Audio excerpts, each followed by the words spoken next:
Ayo open mic aja. Gak ada yang open mic. Oke, mungkin yang di sini satu lagi. Selain online dan e-commerce,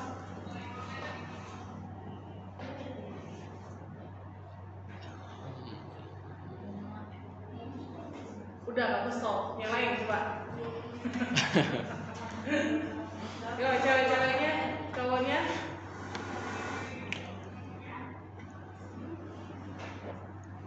Di aplikasi video juga ada Apa? Spotify, Joox.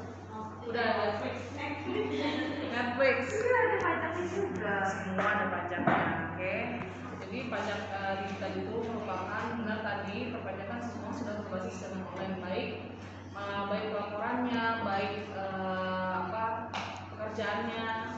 Seperti sekarang udah ada penjualan baik e-commerce kayak tadi sama Tokopedia. Dulu di 2 tahun yang lalu mungkin kita belum ada ya namanya Tokopedia, Shopee segala macam itu pajak itu masih nol.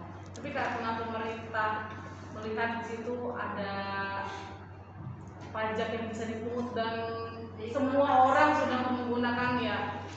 Sebenarnya maraknya dari pas COVID ya sih, pas COVID TikTok banyak dan situ jadi menunjukkan untuk pemerintah bahwa kayaknya e-commerce ini sudah mulai harus kita berikan pajak karena semua orang pasti melakukan transaksi pembeliannya di e-commerce. Karena daripada orang jalan untuk cari sesuatu dulu apalagi lagi di pandemi semuanya serba terbatas, jadi lebih praktis by online. Tapi itu dari sisi bisnis atau bisnis online atau bisnis usahanya ya. Secara perpajakannya, pajak era digital itu lebih ke penentuan dalam hal pelaporan perpajakan yang seperti yang kalian tahu, SPT, pajak penghasilan, pajak pertambahan nilai, itu semuanya sudah yang dulu dilakukan pelaporannya atau penginputannya secara manual. Dulu itu kan kalau kita mau melakukan pelaporan SPT PPH, kita minta SPT dulu dari KPP, ya kita bawa, kita ambil, kita bawa perusahaan, kita isi manual, kita tulis tangan, kita lakukan kembali, kita ke KPP lagi. Nah sekarang itu digital sistemnya udah nggak seperti itu, jadi semuanya sudah berdasarkan online atau website, semuanya permintaan SPT, e-form atau e-filing, semua sudah. Permintaan FYP juga sekarang udah nggak perlu datang ke KPP lagi ya. Sekarang kalian kalau misalkan yang belum punya FYP bisa langsung online. Kemana online-nya? Kalian lihat daftar domisili kalian di mana. Lihat ke KPP yang terdekat sesuai dengan domisili kalian. Dari mana hubunginya? Instagram tuh sekarang Dirjen Pajak tuh udah canggih banget. Semua sudah punya Instagram, Twitter ada, jadi bisa ada kontak di situ. Oke. Di sini ada yang udah dapat kalian semester 3 ya? Udah dapat perpajakan belum? Perpajakan 1, perpajakan dasar. Iya, Belajar SPT juga kan? Pajak penghasilan? Pajaknya apa aja yang udah belajar? Pajak penghasilan? PPH, PPR. KPR berarti udah familiar ya? Saya nggak perlu, karena sebelum digitalisasi pajaknya harusnya sudah dapat perpajakan dulu supaya match gitu ya. Tapi paham yang saya maksud PPH, pajak penghasilan? Yang kalian tahu apa aja?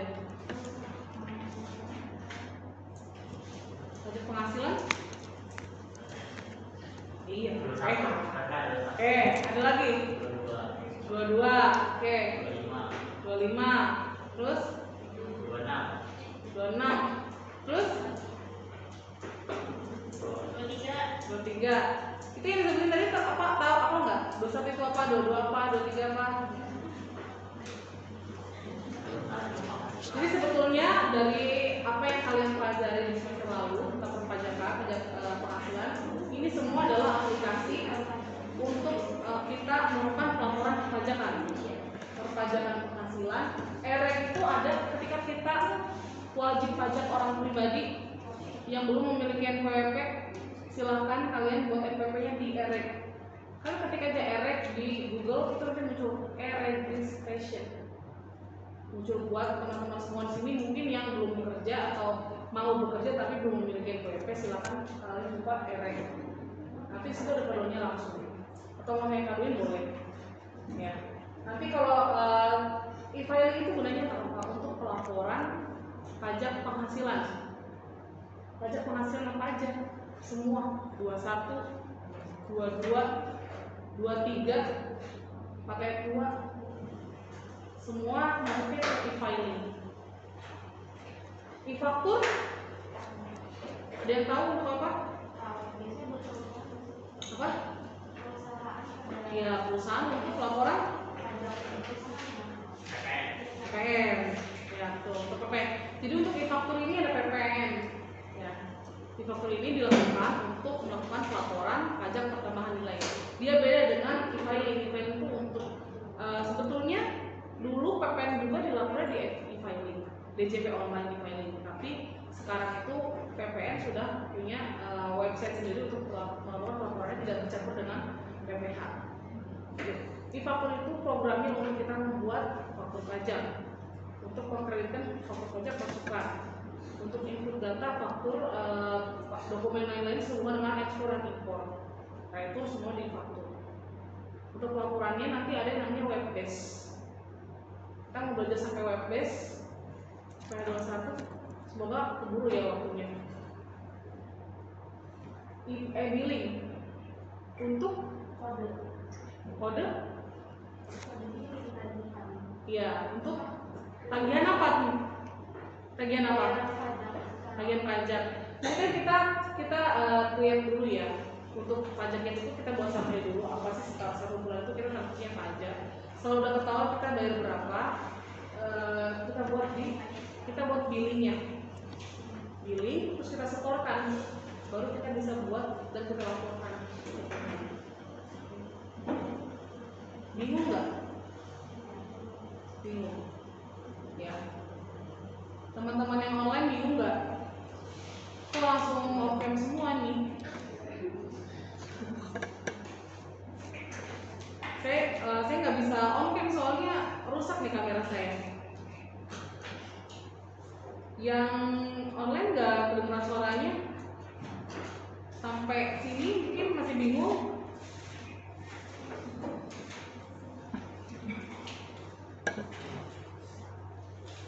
Oke, tidak ada suaranya yang bisa di sini ya, perwakilannya. Sampai sini ada yang bertanya nggak sampai slide 2? Belum ada. Oke. Kita lanjut ya. Definisi e-commerce tadi disebutkan oleh siapa tadi yang bilang e-commerce? Perdagangan barang atau jasa yang dilakukan oleh pelaku usaha dan konsumen melalui sistem elektronik. Contohnya apa? Tokped, Shopee, apalagi sih sekarang? TikTok, Blibli, ya, semua ya platform, semuanya platformnya sudah ada. Jadi perdagangan barang atau jasa yang dilakukan oleh pelaku usaha dan konsumen melalui sistem elektronik. Jadi kalian udah nggak perlu susah-susah lagi harus datang kemanapun nyari yang belum ketemu. Kalian buka Shopee aplikasi, semua apa yang kalian mau pasti ada di situ. Ya.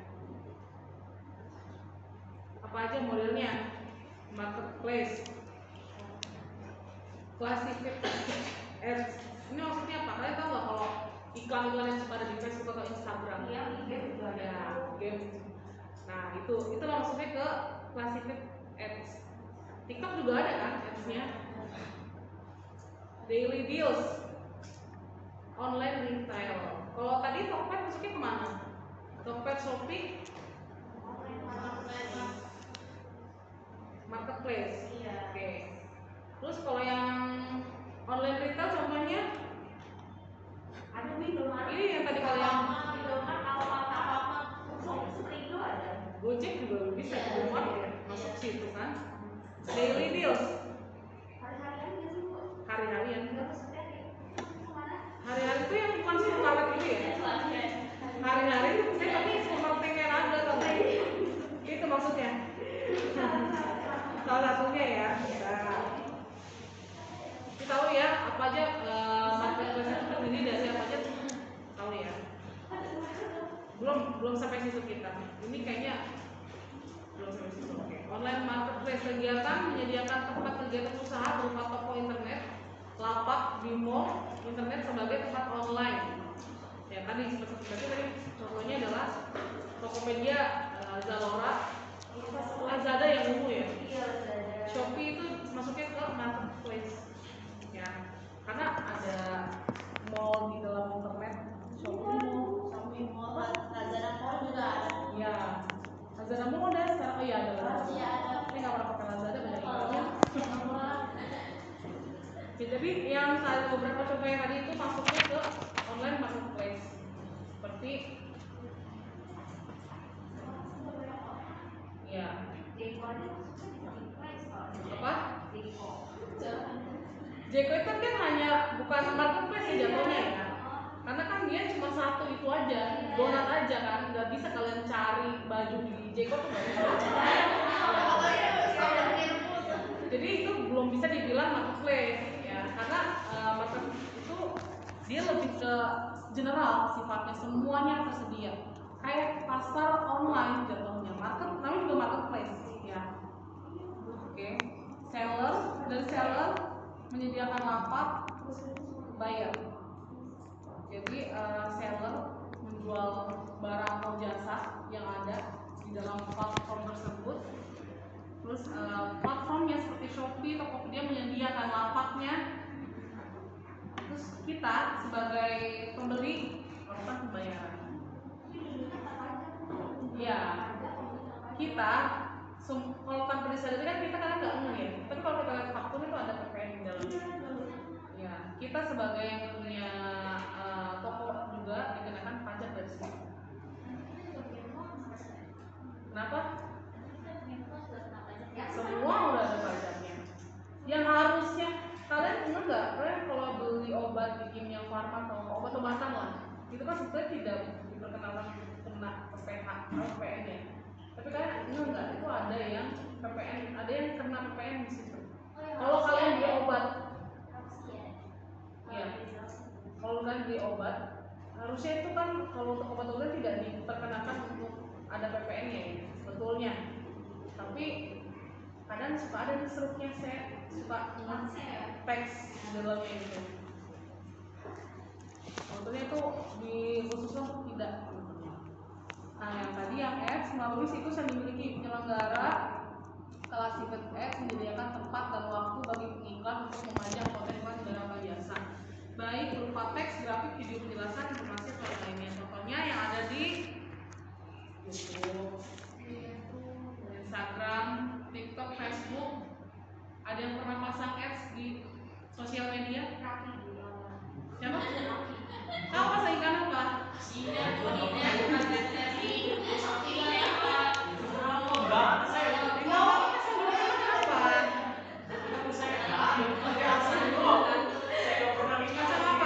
Biar banyak yang follow.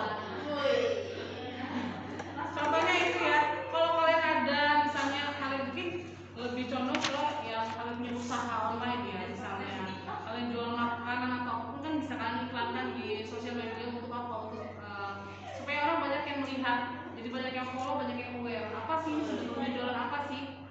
Ya. Jadi tahu bedanya ya antara marketplace dengan classified ads, tahu? Nah ya, jangan ketuker ya.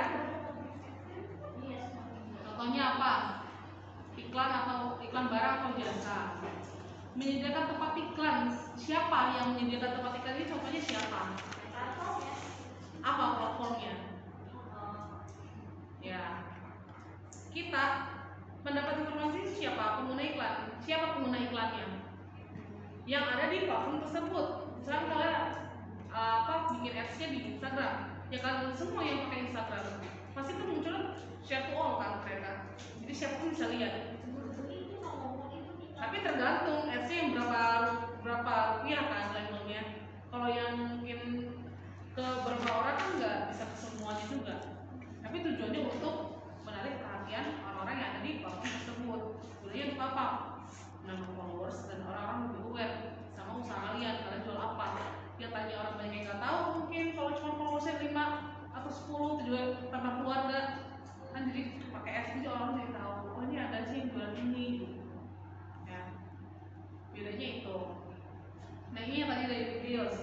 menyediakan tempat kegiatan usaha berupa situs daily deals sebagai tempat merchant menjual barang atau jasa kepada pembeli dengan menggunakan voucher sebagai sarana pembayaran. Contohnya, jadi dia pakai voucher bayarnya.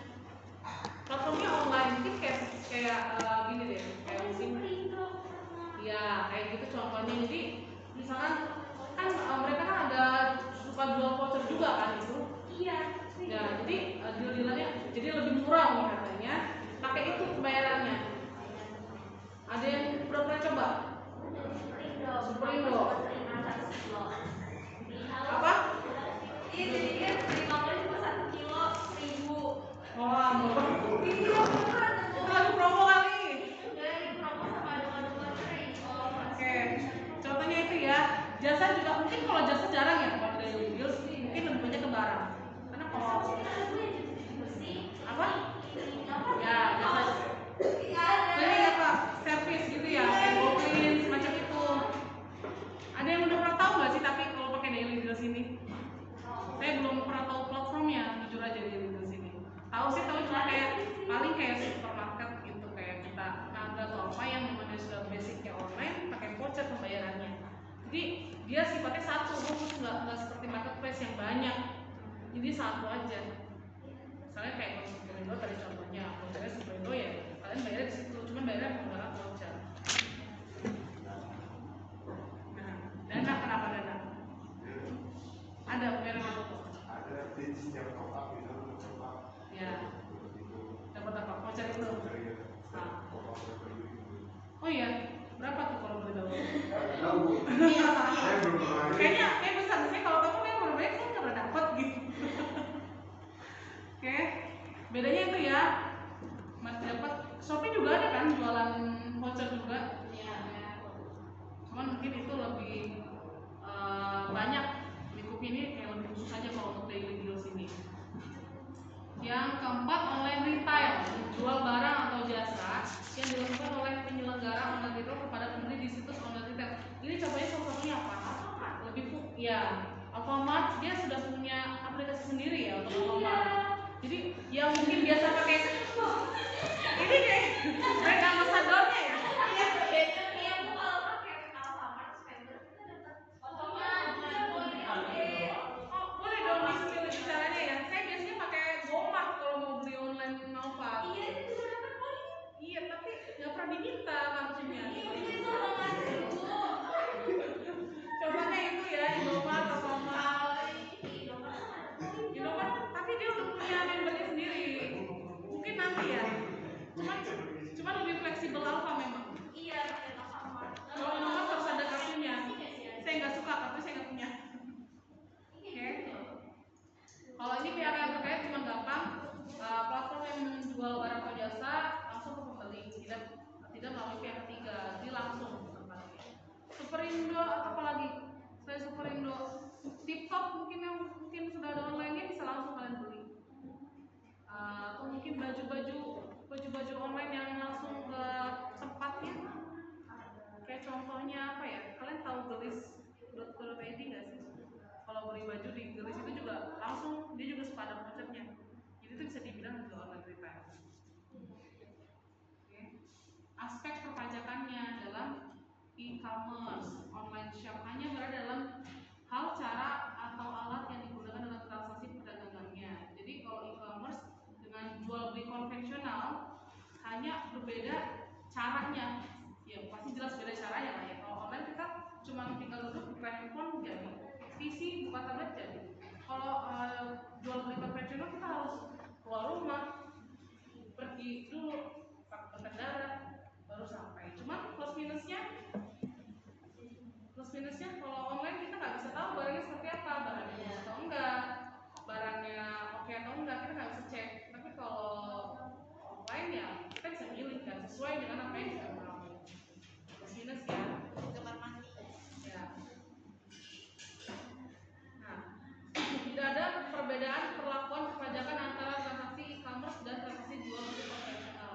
Jadi semuanya sekarang sama-sama dapat potongan tax atau PPN-nya, baik penjualannya secara e-commerce maupun secara konvensional atau jual beli langsung. Jadi kalau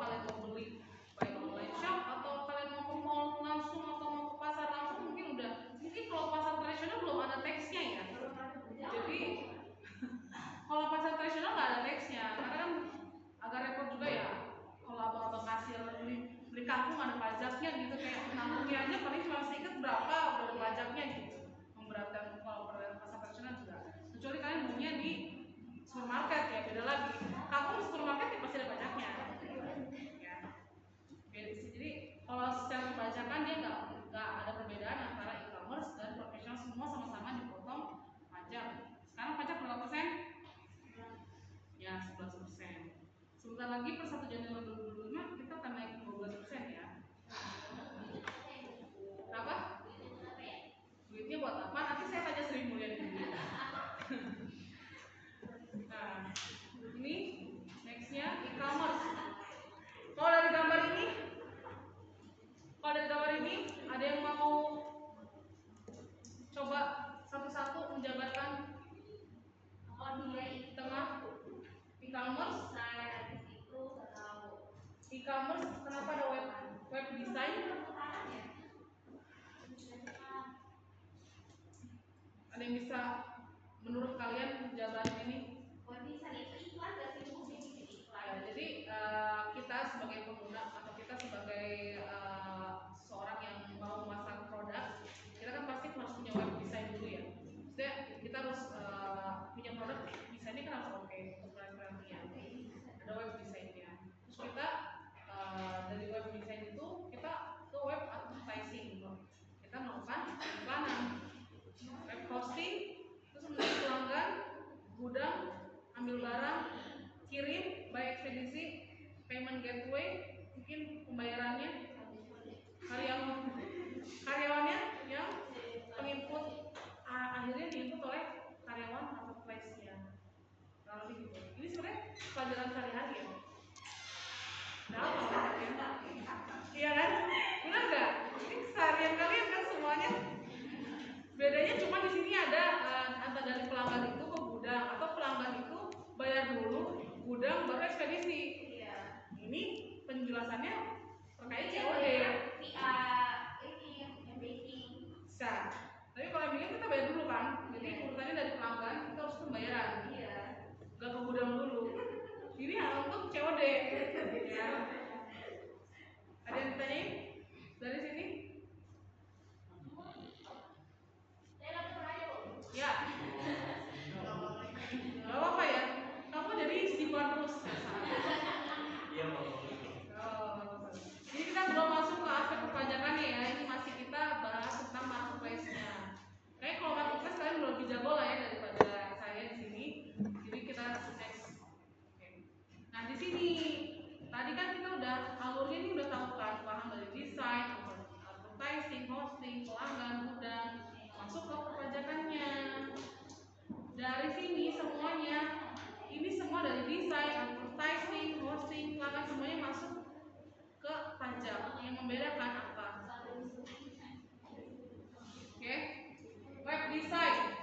Kalau kita sebagai seorang yang memiliki usaha, tapi kita nggak bisa desain, kita pakai jasa seseorang untuk kita perusahaannya atau CV atau kecil-kecilan, tapi yang sudah PKP lah. Kita punya produk, kita mau memasarkan, tapi orang-orang tuh nggak tahu kita karena kita nggak punya website usaha kita sendiri. Sedangkan, dulu bukan beda halnya.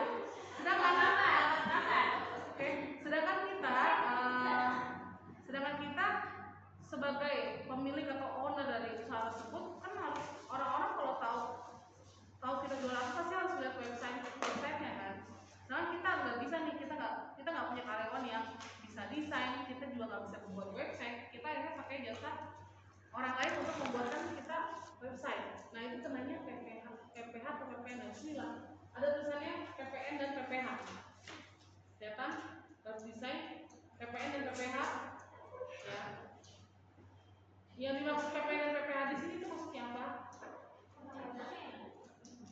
Karena jasa pembuatan desainnya. Kalau misalnya kita sebagai CV atau perusahaan yang sudah PKP, tahu PKP, pengusaha kena pajak, itu wajib memotong PPH 23 tarifnya. Aduh lupa nih, baru selesai lalu lupa. Berapa persen PPH 23? Mungkin teman-teman Jakarta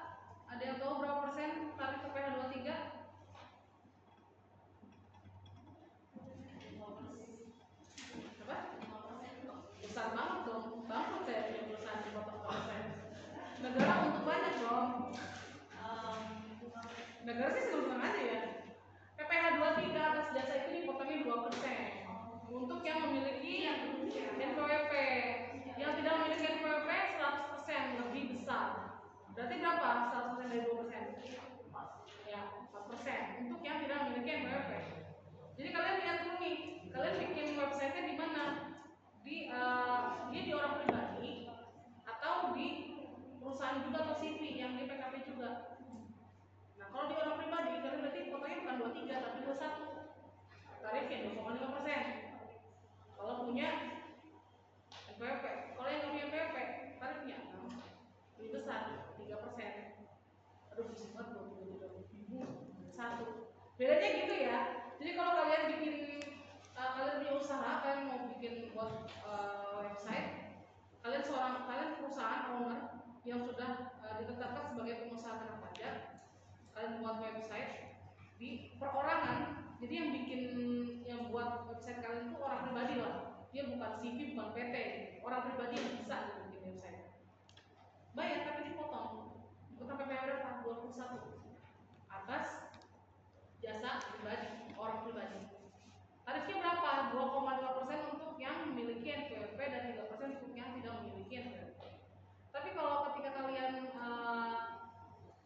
membuat websitenya di CV atau PT yang sudah PKP atau yang belum PKP tapi statusnya CV atau badan usaha, itu kalian bisa potong 2% jika lawan transaksi kalian itu memiliki NPWP.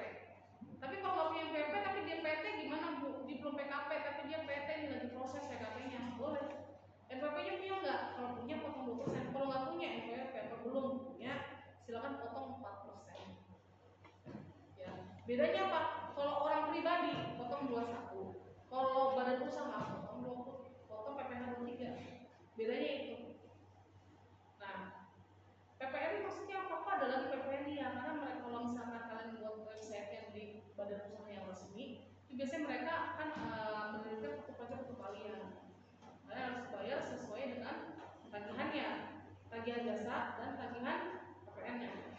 Kalian bayar gimana jadinya?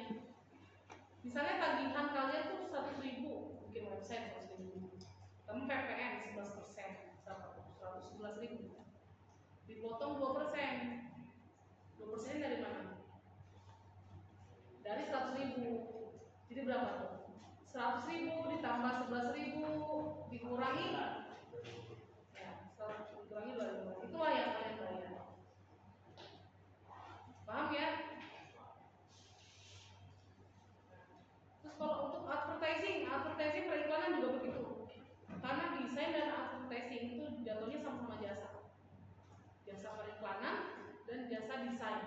Sama-sama kena PPh 23, tarif 2% untuk yang memiliki NPWP dan 4% untuk yang tidak memiliki NPWP. Sama-sama ada PPN-nya ketika lawan transaksi kalian adalah perusahaan atau badan usaha yang sudah dikukuhkan sebagai pengusaha kena pajak. Kalau kalian terima tagihan dari mereka atas jasa yang sudah kalian beli, tapi nggak ada PPN-nya, kalian harus pastiin ini PKP bukan. Kalau PKP mereka wajib menuliskan PPN. Web hosting sama jasa juga 23 dan PPN juga. Gudang PPN ada, cuma PPN-nya bukan 23 tapi 4 ayat 2. Ada yang tahu 4 ayat 2? Tentang apa sih? Kemarin belajar nggak 4 ayat 2? Dasar 2. Kemarin itu perpajakan satu atau perpajakan dasar ya? Perpajakan satunya udah ada. Perpajakan 2-nya habis ini ya? Selesai ini. Ada yang tahu PPh 4 ayat 2? Kemarin sempat belajar nggak ini? 4 ayat 2. PPh final 4 ayat 2 adalah, jadi gampangnya gini ya kalian, PPh 23 itu tentang jasa sewa, jasa di dalam itu 23 itu ada jasa, ada sewa. Nah, kalau 4 ayat 2 itu tentang sewa, ada konstruksi di dalamnya, sama-sama sewa, tapi beda objek dan beda tarif. Yang bikin beda PPh 23 itu tentang jasa. jasa dan sewa. 23 jasa sewa. 4 ayat 2 sewa konstruksi, di dalamnya ada. Yang bikin beda apa? Sewanya sama-sama sewa, kok beda objek? Yang 1, 2, 3, yang 1 4 ayat 2. Ada yang tahu?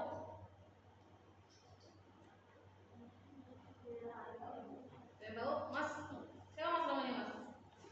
LD. Apa? LD. L? LD. Erdian. Erdian. LD. Tahu bedanya? Kayaknya udah mau bersuara soalnya. Apa?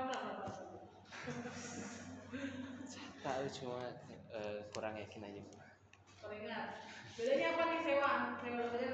Bedanya itu kalau 23 itu sewanya sewa, semua sewa selain sewa bangunan atau gudang. Gampangnya gitu ya. Jadi sewa bangunan, sewa gudang itu pasti masuk 4 ayat 2, tarifnya 10% itu udah pasti. Selain sewa gudang atau sewa bangunan, semua masuk PPh 23. Sewa mobil, sewa furniture, sewa mobil masuknya PPh 23 apa 4 ayat 2. Semua sewa selain bangunan dan gudang masuknya 23, tarif 2%. Semua sewa selain bangunan dan gudang masuknya 23.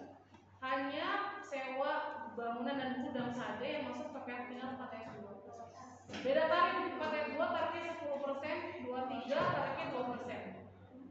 Itu mutlak. Jadi perbedaannya di situ. Jangan sampai kalian tuker nih. Jasa desain kalian kasih tarif 10% potong. Gudang kalian potong 2%. Salah ya.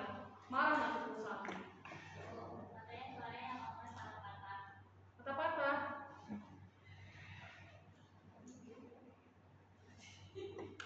Apa ya? Itu ada yang harus diingat sih, dia itu loh.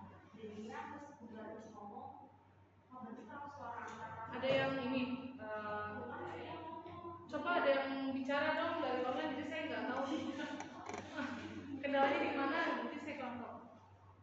Halo, masih putus-putus gak suara saya? Udah aman. Udah aman.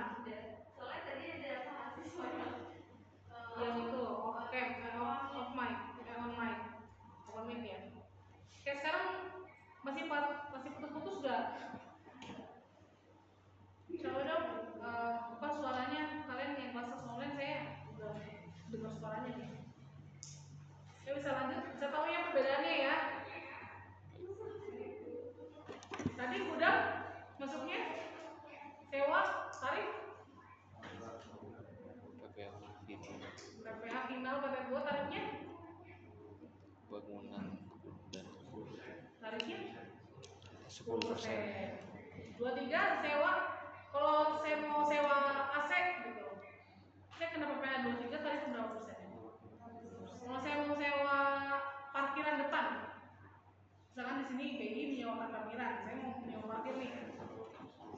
Kenapa masuknya 10%? Lahan, bangunan, gudang, ya. Udah tahu ya perbedaannya ya? Oke. Kalau saya mau sewa rumah atau sewa apartemen, saya kena PPh berapa? PPh apa tuh 10% itu? PPh final ayat 2. Oke, itu ya. Udah paham ya? Terus di sini ada lagi ekspedisi. Ekspedisi ini masuknya PPh 23 atas jasa ekspedisi atau traki. Nah, kalau misalkan kalian sewa truk buat mungkin kalian jualan usaha, kalian nggak bisa bawa, sering kalian nyewa truk, bisa itu dipotong 2% atas 23 sewa. Ya. Nah, payment gateway 23 juga nih sama PPN-nya. Apanya? Mesinnya. Ibu enggak baca. Apa? Enggak dia langsung. Ya apa? Dikeluarin aja. Iya, dari penasaran. Daripada ngomong. Nah, itu aja.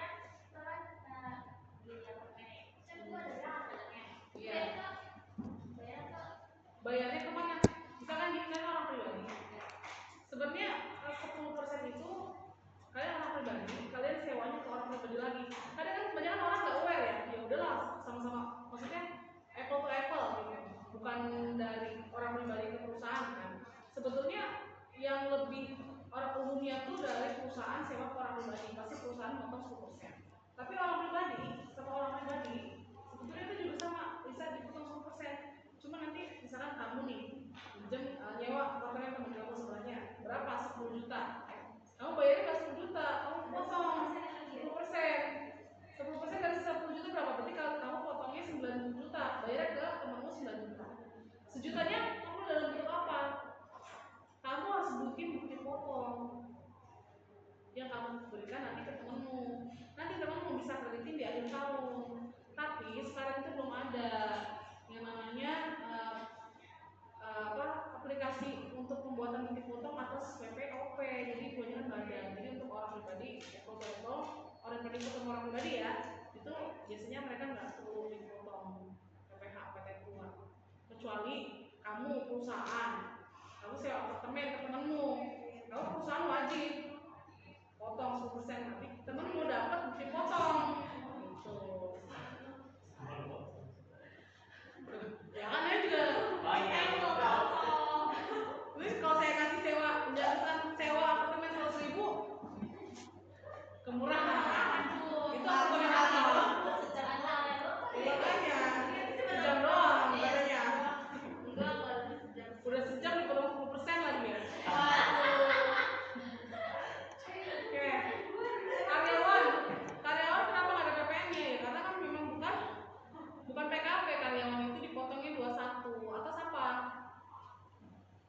Pajak penghasilan. Tergantung golongannya ada lagi macam-macam ya.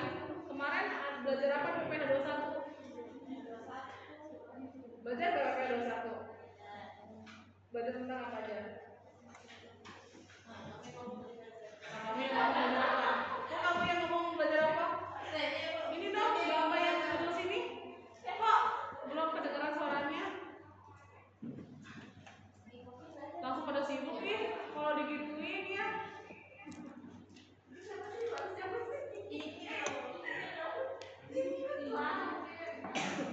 Kemarin kan P21 belajar apa aja? Memotong banyak. Memotong salah satu aja. Kita bayar Bayar. apa sih kita bayar pembahasan pemotongan pajak bukan sih yang PPh 21 kan karyawan, tergantung karyawannya ada karyawan tetap, karyawan tidak tetap. iya itu Pegawai tetap, pegawai tidak tetap, pegawai pensiun, pegawai kontrak, upah harian belajar. Upah harian, upah mingguan, bulanan. Nanti kalau mungkin pegawai tetap aja nggak keburu ya. Dinda kemarin udah belajar sama saya sampai apa Dinda? Sampai pensiunan. Berarti nanti kalau kalian sudah sempat Dinda udah nggak ngambil perpajakan 2 lagi ya? Berarti nggak ketemu saya lagi. dia tunggu bu Kenapa Dinda bisa ngambil nggak ngambil? karena Badinda dia belajar semester ini karena aku masuknya di semester 2 oh dia lucu Kan baru semester 1. Oke. karena dia masuk semester 2 dulu semester 2 baru semester 1 dia jadi genap ganjil genap iya Saya nggak ngerti sistemnya sama sekolah. Saya nggak ngerti. Kok ada kamu sih kemarin gitu? Kok udah semester 4? Kemarin ketemu saya semester 1 soalnya. Udah loncat aja 2 semester kan. Kemarin sama saya PPh 21 tuh sampai pensiun kayaknya, sampai upah harian. Udah harian ada ini tarif efek harian ya, tarif efek harian tapi perhitungannya beda. Oke. Lanjut ya. Aspek perpajakan. Halo, hai. Udah ramai aja ya. Nanti absensinya tuh yang di sini by GCR langsung ya. Ini depan. nggak absen Kalian nggak tahu dong. Tapi saya tetap screenshot yang dari sini juga ya. Jadi kalian ini aja. Masuk dulu. Nanti saya screenshot. Biar ngomongin lagi. Oke,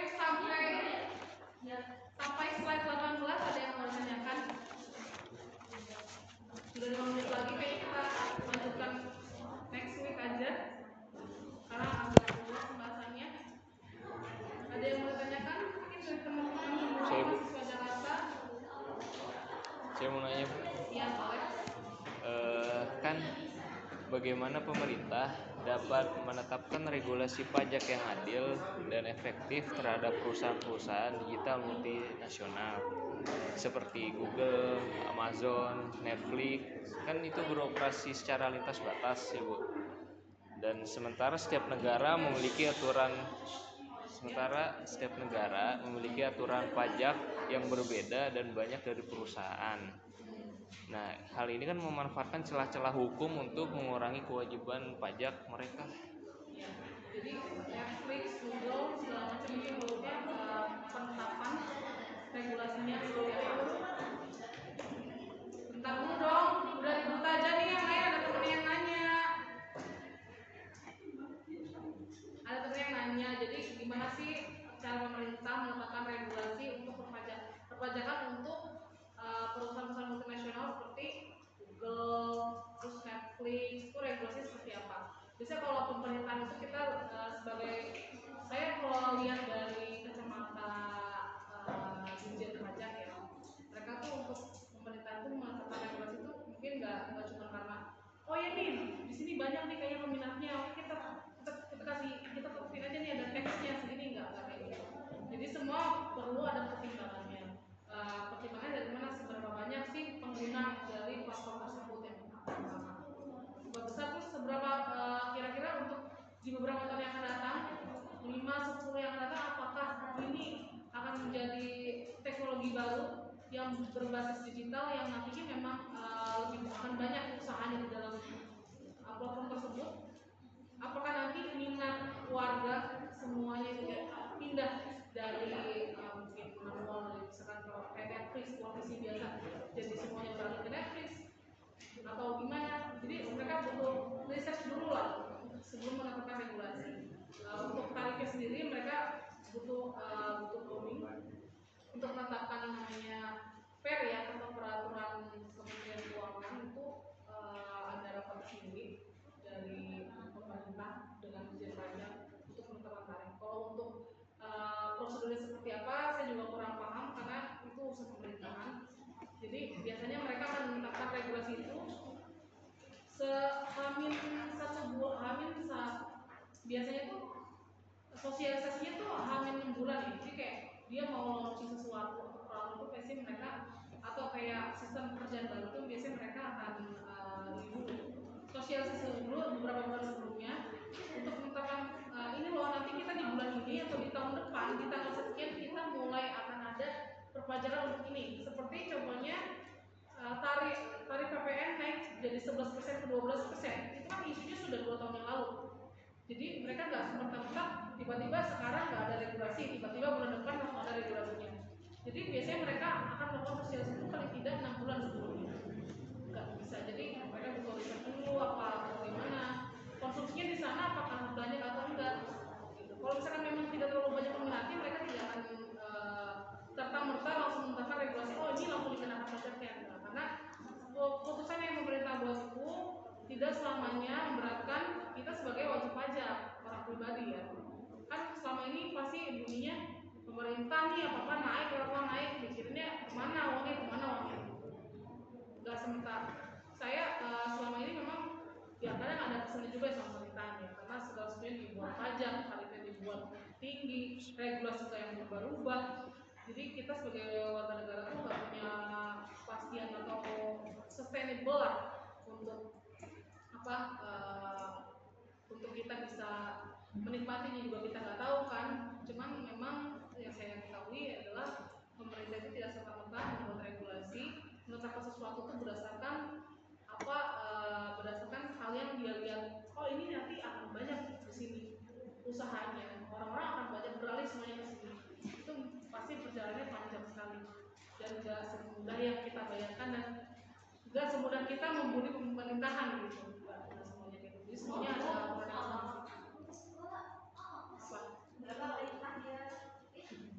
Jadi kalau kalian mau tahu pemerintah, silakan kalian berkecimpung di pemerintahan supaya kalian juga tahu. Yang kalian dulu ini juga kita penetapan regulasinya juga susah, nggak semudah itu. Dari PPh, dari pajak 12% sudah 10% naik jadi 11% itu sudah ada 20%. Jadi nggak yang sekarang nih bulan September tiba-tiba Januari 2025 itu sudah 22%. Diumuminnya sekarang enggak sekarang. Itu udah 2 tahun yang lalu isunya. Supaya kita sebagai warga negara itu bersiap akan adanya hal tersebut. Sama seperti nantinya kalau ada regulasi terbaru perpajakannya gimana tentang perusahaan multinasional itu semuanya juga pasti akan ada regulasinya dan sifatnya tidak tergesa-gesa dan langsung gitu loh. Pasti semuanya ada sosialisasi. Oke, ada lagi yang mau ditanyakan? Udah lewat 1 ya. Kita kalau ada pertanyaan dikit kita ketemu minggu depan. Silakan boleh minggu depan kita masuk ke aspek perpajakannya ya. Jadi boleh nanti kalau ada pertanyaan mungkin nanti ini saya share di grup. Jadi kalian bisa belajar. Ini ada pertanyaan boleh. Mungkin dari yang PPH, tapi saya perlu tahu kalian tuh semester 2 kemarin belajarnya apa? Dan aplikasiannya sekarang di digital ini. Karena kan mungkin yang kemarin kan berdasarkan teori tadinya, itu hitungannya. Tapi dengan saya itu bagaimana cara penggunaannya? Jadi biar match. Dan saya screenshot dulu ya. Teman-teman yang online boleh dong di open cam. Saya mau screenshot dulu ya.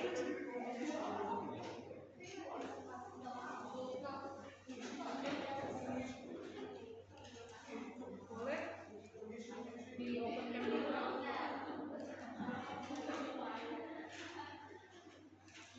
Kalau mau kelihatan semuanya gimana? Tapi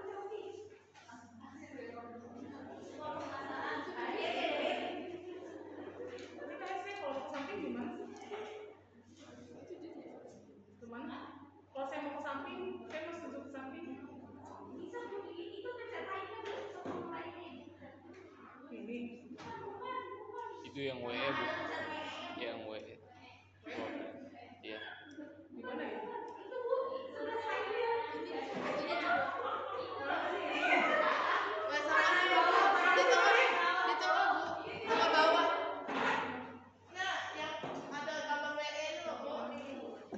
Oh, ini.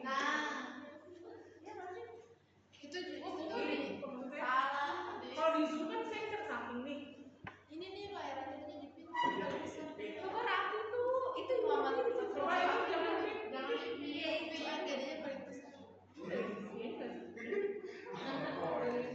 Dari yang tadi klik yang tadi WN itu aja. WN dulu baru Ambil bisa. Oh iya Ambil aja. Siapa sih namanya si Muhammad? Muhammad Amildal. Ini nih Bu ya. Nah tuh, ini. Ambil.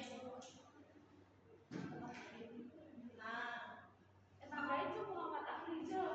Tapi ini kalau saya mau screenshot sekalian semuanya nggak bisa ya? Dia cuma gini dong. Terus kalau semua sih ke samping bisa nih. Ini nggak bisa. Bisa. Ini saya tahu nggak bisa. Gimana? Ini kan semuanya ayo.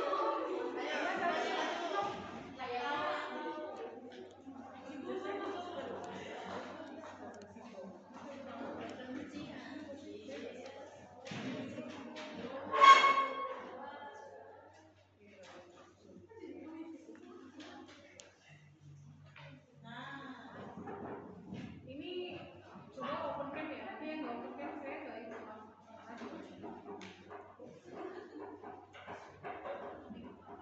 Reza Putri, Muhammad Bilal, Nadia Aulia, Dini Aryani, Priska Fadila, Dina Nurmala. Boleh open cam sebentar lagi ya.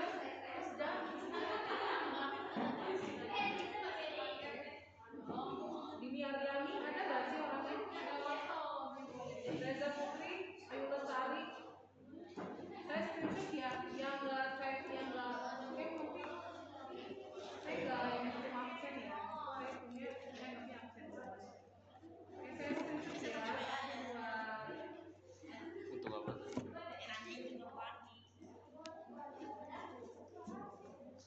Kalau mau dibaca.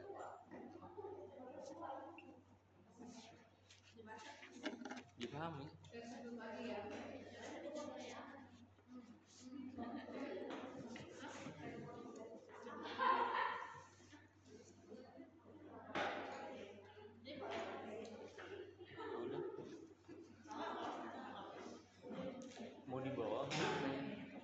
mau dibaca? Ya sudah.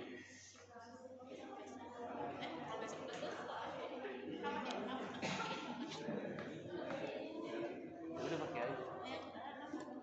Kemarin.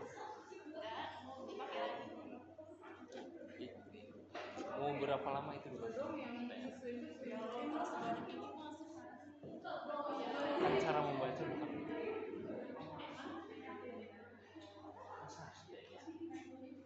apa yang diperlukan.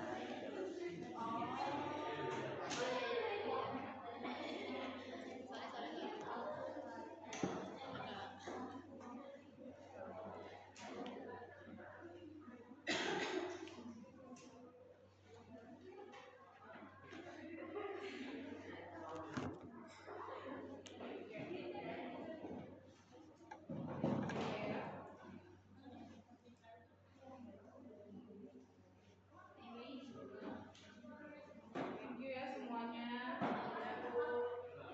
Saya akhiri ya. See you next week.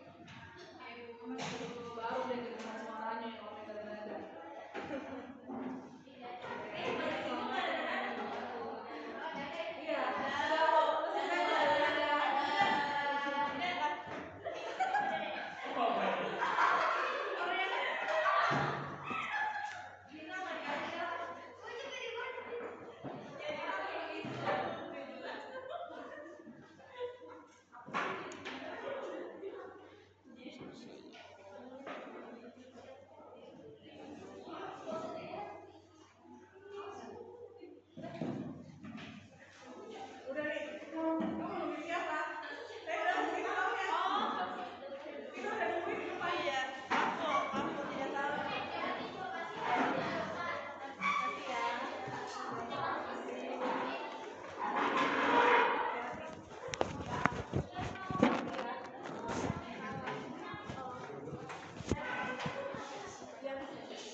Ya.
Elsa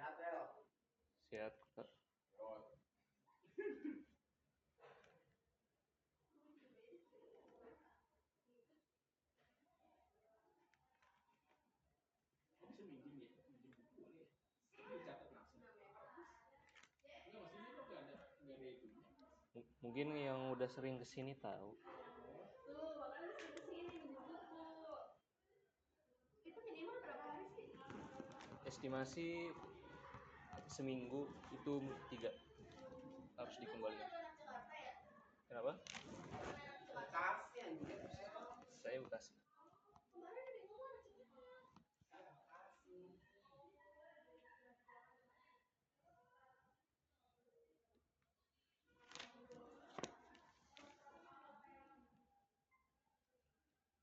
Iya, itu kami bang. Betulnya.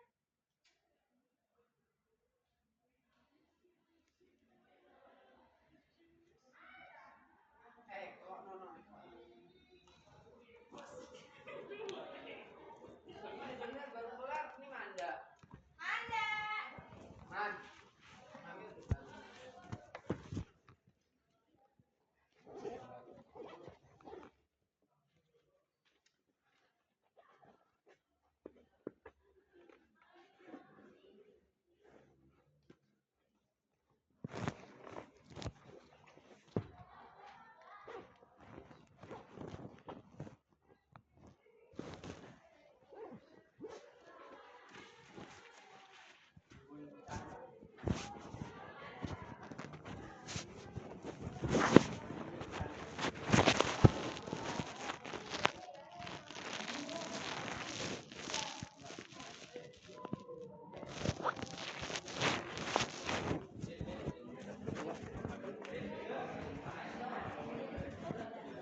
Pak.